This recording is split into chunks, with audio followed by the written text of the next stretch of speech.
እንግዲህ ባለፈው ቪዲዮ ቃል በገባሁላችሁ መሰረት ሀገር ገብተን ምን አይነት ስራዎችን ብንሰራ ያዋጣሉ የሚሉትን አንዳንድ ስራዎች ሀገር ላይ ሁኜ በሆንኩበት ሰዓት ያየኋቸውን የተረዳኋቸውን አንዳንድ ስራዎች በዛሬው ቪዲዮ የምነግራችሁ ይሆናል። ቪዲዮውን እስከ መጨረሻው ተከታተሉ እላችኋለሁኝ ውዶቼ። እንግዲህ ወደ ወሎ አካባቢ የሆናችሁ ልጆች ይሄ ቪዲዮ ለእናንተ ይጠቅማችኋል። አሰላሙ አለይኩም ወራህመቱላሂ በረካቱ። ውድ ሀሊማ ዩቲዩብ ቤተሰብ ተከታታዮች እንዴት ናችሁ? ደህና ናችሁ? እኔ ያለሁ አልሐምዱሊላህ ደህና ነኝ። ክርስቲያን ወገኖቼ ሰላም ሰላም ብያለሁኝ። እና እንግዲህ በባለፈው ቪዲዮ በድምጽ ምክንያት በጣም እንደተቸገራችሁ ተረድቻለሁኝ። በጣም ይቅርታ ጠይቃለሁኝ። እንዳጋጣሚ ይሄንኛው ስልኬ ተበላሽቶ ነበር እና ደግሞ ልጆች ስላሉ እኔ ጋር እነሱን አስተኝቼ ነው ቪዲዮ መቀረጸው። ያው እነሱን እንዳረብሽ ከተነሱ ቪዲዮን መቀረጽ ስለማልችል በዛ ነው ድምጽን ዝቅ አድርጌ እንትን እምለው እና ምንም አይሰማም ነበር ምንም እና ስለ አስተያየታችሁ ከልብ አመሰግናለሁኝ እላችኋለሁ ውዶቼ። እንግዲህ ወደ ዛሬው ቪዲዮአችን ስንገባ ሀገር ላይ ገብተን ምን አይነት ስራዎችን ብንጀምር አሪፍ ናቸው የሚሉትን እንግዲህ ሀገር ላይ በነበርኩበት ሰዓት ያው ስራ ላይ ሁኜ ያየኋቸውን እንግዲህ አንዳንድ ስራዎች የተወሰኑትን እነግራችኋለሁኝ። እሺ እንግዲህ ወደ መጀመሪያው ስራ ስንገባ የዶሮ እርባታ ስራ፣ በነገራችን ላይ እሱን እዚህም ሆናችሁ የምትጀምሩት ስራ ነው።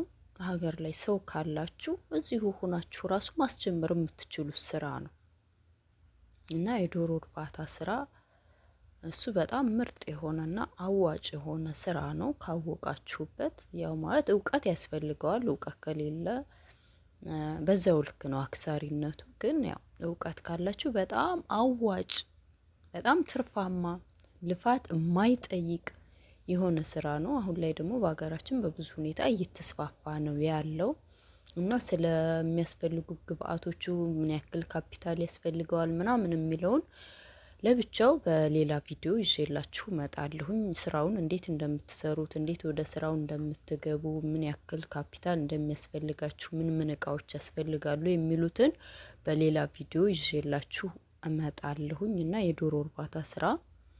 ሁለተኛ ልብስ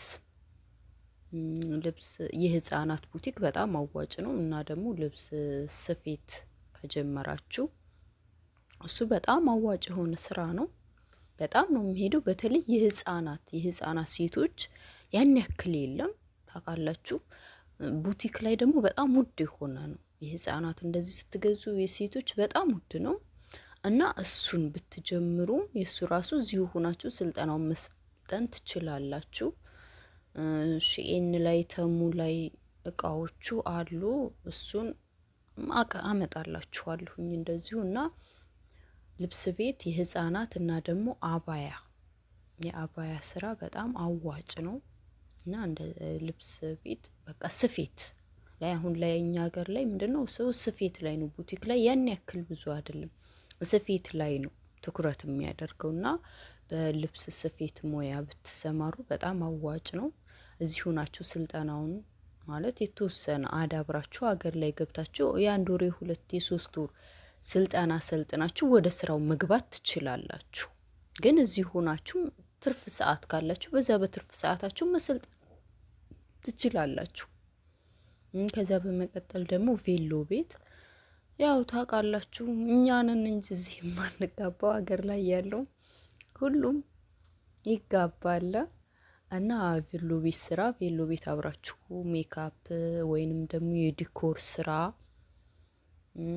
ወይንም ፎቶ ቤት እንደዚህ አንድ ነገር አብራችሁ ብታረጉበት ይበልጥ አዋጭ ነው እና ቬሎ ቤት ምንም ኪሳራ የለውም። አንዴ እቃዎችን ታመጣላችሁ ከዛ ወደ ስራ ነው እና በጣም አዋጭ የሆነ ስራ ነው ቬሎ ቤት ስራ።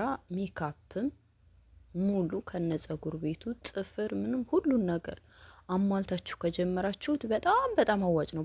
በነገራችን ላይ በአሁን ሰዓት አገር ላይ በጣም ነው እየተሰራበት ያለው በጣም ማለት ነው እና እሱ በጣም አዋጭ የሆነ ስራ ነው ማለት ሙያው እዚህም ሆናችሁ በኦንላይን የምትሰሩት የምትሰለጥኑት ነው ዩቲዩብ እየተከታተላችሁ ቲክቶክ ላይ እየተከታተላችሁ መስልጠን የምትችሉ ስራ ነው። እያንዳንዱን እንዴት እቃዎቹን ከየት አግኝታችሁ እንዴት እንደምትሰለጥኑት ምናምን የእያንዳንዱን ቪዲዮ ሰራላችኋለሁኝ። እነሱ በጣም ምርጥ የሆነ ስራ ነው። ከዛ በመቀጠል ምግብ ቤት፣ እሱም በጣም አዋጭ የሆነ ስራ ነው። በጣም ማለት ነው። በተለይ እንደዚህ ስጋ ነክ ምናምን ነገሮች ያዋጣሉ። ከዛ በመቀጠል ቁርስ ቤት ማለት እነዚህ ቡና ምናምን አብሮት ኑሮ በቃ ይሁን ፋስት ፉድ ቀለል ያሉ መካከለኛ የሆኑ ምግብ ቤቶች አሉ አይደለ? እንደነዚህ አይነት በብዛት ፍሬሽ ነገር ሊገኙባቸው የሚችሉት እንደነሱ አይነት ምግብ ቤቶችን ብከፍቱ ለእናንተም ቀለል ያለ ነው። ብዙ ሰው አያስፈልጋችሁም። ስራውን ስትሰሩ እናንተ በዋናነቱ ናችሁ። ከዛ 2 ወይንም 3 ወይንም 1 ረዳት ይዛችሁ የምትሰሩ ስራ ነው ማለት ብዙ ሰው አያስፈልጋችሁም። እና እነዚህ አዋጭ የሆኑ ስራ ናቸው። ከዛ በመቀጠል ያው ሱቅም እንደ ሰፈሩ ይወስነዋል። አሪፍ ሰፈር ላይ ከሆናችሁ አዋጭ የሆነ ስራ ነው። በነገራችን ላይ ሱቅ ግን ምንድነው ሰፈር ይወስነዋል። ያው ሁሉም እያንዳንዱ ስራ ሎኬሽን ይፈልጋል።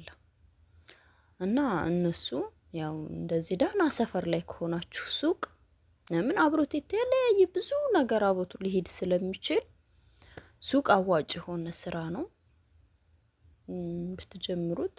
ማለት ከመኖሪያ ቤታችሁ ጋር እንደዚህ ተያያዙ ነው። በተለይ ልጅ ካላችሁ ምናምን ያንን ነገር ቤት ሰው ከሌላችሁ ቤታችሁ የቤታችሁን ስራ እየሰራችሁ ልትሰሩት የምትችሉ ስራ ነው ሱቅ። በነገራችን ላይ በጣም ነው የሚያዋጣው። ዋናው ምንድነው ሎኬሽን ነው። ሎኬሽን ይወስነዋል እና ደግሞ የካፒታላችሁ ሁኔታ እንደዚሁ ይወስነዋል። በትንሽ ነገር የሚጀመር ይመስላል ሱቅ ማለት ነው፣ ግን አይደለም። በደንብ ካፒታል ይፈልጋል እና በስርዓት ካፒታል ካላችሁ ሱቅ ያዋጣል። አብሮት ብዙ ነገሮች ይሄዳሉ። እና ኬክ ቤት እንደዚህ ዳቦ አንድ ላይ ያው ኬክ ቤት ስትጀምሩ ዳቦ አንድ ላይ ነው። እሱም በጣም ነው የሚያዋጣው። ችግሩ ምንድነው? መብራት ነው። ለዛ ደግሞ ደህና ጄኔሬተር ያስፈልጋችኋል። አቅሙ ካላችሁ ጄኔሬተር ከገዛችሁ ያው ለምን የኛ ሀገር መብራት አያስተማምንም። አለ ስትሉት የለም፣ የለም ስትሉት አለ ስለሆነ እና ኬክ ቤት በጣም ነው የሚያዋጣው። ለምን ዳቦ ማህበረሰቡ ጨርሶ ዳቦ ተጠቃሚ ነው የሚመስለው እና ኬክ ቤት በጣም ነው የሚያዋጣው። ብዙ ሰራተኛ ያስፈልገውም 2 ወይንም 3 ውስጥ ላይ ከያዛችሁ፣ ከዛ ውጭ ላይ ሻጭ 1 ሰው ከያዛችሁ እስከሚለመድላችሁ ድረስ ከዛ በኋላ ያው እንደ የገበያችሁን ሁኔታ እያያችሁ እየጨመራችሁበት ትሄዳላችሁ። ለመጀመሪያ ያክል ግን እንደዛ አድርጋችሁ ብትጀምሩ በጣም ነው የሚያዋጣው። በጣም አዋጭ የሆነ ስራ ነው እሱ እና እሱን ብትጀምሩት ይበልጥ ውጤታማ ትርፋማ ትሆኑበታላችሁ እላችኋለሁኝ ውዶቼ። እና እቃ ቤት ደግሞ ምንም የሚያከስረው ነገር የለም። ታውቃላችሁ፣ ይሄ ይበላሻል፣ ይሄ ኤክስፓየርድ ያደርጋል ምናምን የሚባል ነገር ምንም የለውም። ባይሸጥ ራሱ ብራችሁን ይዞ ቁጭ የሚለው እና እቃ ቤት በጣም አሪፍ ነው። ከአዲስ አበባም ሆነ ከደሴ እያመጣችሁ ማለት እንዳላችሁበት አካባቢ ወስነዋል። አሁን እኔ ወደ ኮምቦልቻ ሀርቡ ምናምን ስለሆነ ነው እንደዛ እምላችሁ። እና ያው በብዛት ከአዲስ አበባ ብታስመጡ በጣም አዋጭ ነው። አንደኛ ዋጋ ይቀንስላችኋል፣ ያው የትራንስፖርት ሁኔታ ነው እንጂ። እና እንደዛ አድርጋችሁ ብትጀምሩ ይበልጥ ውጤታማ ነው። እና እነዚህን የነገርኳችሁን እያንዳንዱን ስራዎች ምን ያክል ካፒታል እንደሚያስፈልገው ያው ማለት ካፒታል ቢያንስ እንደው ከዚህ እስከዚህ በሚለው ነው እንጂ የምንይዘው ያ እንትን የምንለው ካፒታል ሀገር ስንገባ እንደጠበቅነው አይሆንም። ብዙ ነገሮች ግን ቢያንስ ከዚህ እስከዚህ ባለው ይበቃናል የሚለውን ነገር ከግምት ውስጥ አስገብተን ስንገባ በጣም ጥሩ ነው ለኛ። እና ምን ያክል እንደሚያስፈልገው፣ እንዴት እንደምንጀምር፣ ስልጠና የሚያስፈልጋቸውን ነገሮች እንዴት ስልጠናቸውን እንደምንወስድ የእያንዳንዱን ስራዎች በዝርዝር ይዤላችሁ እመጣለሁኝ። ከዛ በተረፈ ደግሞ ያልነገርኳችሁ ግብርና ሁሉም ሰው እንትን አይልበትም፣ ግን በጣም አዋጭ የሆነ ስራ ነው። በነገራችን ላይ ግብርና በጣም ማለት ነው ግብርና ስራችሁ ይሄ ሽንኩርት፣ ቲማቲም ምናምን በቃ እንደነዚህ ያሉ ነገሮችም ማለት ነው። በተለይ እንደዚህ የቤተሰብ መሬት ምናምን ያላችሁ ሰዎች እንደዚህ ለመስኖ ውሃ አካባቢ ማለት ለውሃ ቅርብ የሆነ ቦታ ምናምን ያለበት አካባቢ ያላችሁ ሰዎች በጣም አዋጭ የሆነ ስራ ነው። ሽንኩርት በ4 ወር በ5 ወር የሚደርስ ነው። ቲማቲምም እንደዛው ያን ያክል እንትን የለውም ማለት ያው አንድ ቋሚ ገበሬ ትይዛላችሁ። ከዛ ውጭ ምንም ያን ያክል ሌላ የሚያታክል ተአብ ምናምን የለውም እና በጣም አዋጭ የሆነ ስራ ነው። በነገራችን ላይ እሱም ለምን ሁሉም ሰው አይሰማራበትም ወደዛ ስራ፣ ግን ከገባችሁበት በጣም ትርፋማ የምትሆኑበት ስራ ነው። በአጭር ጊዜ ውስጥ ትርፋማ የምትሆኑበት ስራ ነው እና እነዚህን ማለት እኔ ሀገር ላይ ሁኜ ያየኋቸው ናቸው። በቃ ቢጀመሩ ያው ሁሉም ስራ ከተጀመረ ያዋጣል። ዋናው የኛ ሁኔታ ይወስነዋል። ግን እነዚህ ይበልጥ አዋጭ የሆኑ ስራ ናቸው። ያው እዛ ሁኜ ያየኋቸው የታዘብኳቸው ምናምን ያው እንትን ትሉ የለ እና እንደዛ ነው እላችኋለሁ ውዶቼ። ወሬ ያላብዛባችሁ። ላይክ፣ ሼር፣ ሰብስክራይብ ማድረጋችሁን እንዳትረሱ። አበረታቱኝ። ሀሳባችሁን ደግሞ በኮሜንት አስቀምጡልኝ። ማወቅ የምትፈልጉት የስራ አይነት ካለ በዚህ ብላችሁ ጠይቁኝ። ስለዛ ስራ ሙሉ ማብራሪያ ሰጣችኋለሁኝ እላችኋለሁኝ ውዶቼ። በቀጣይ ቪዲዮ እስከምንገናኝ ደህና ሁኑልኝ።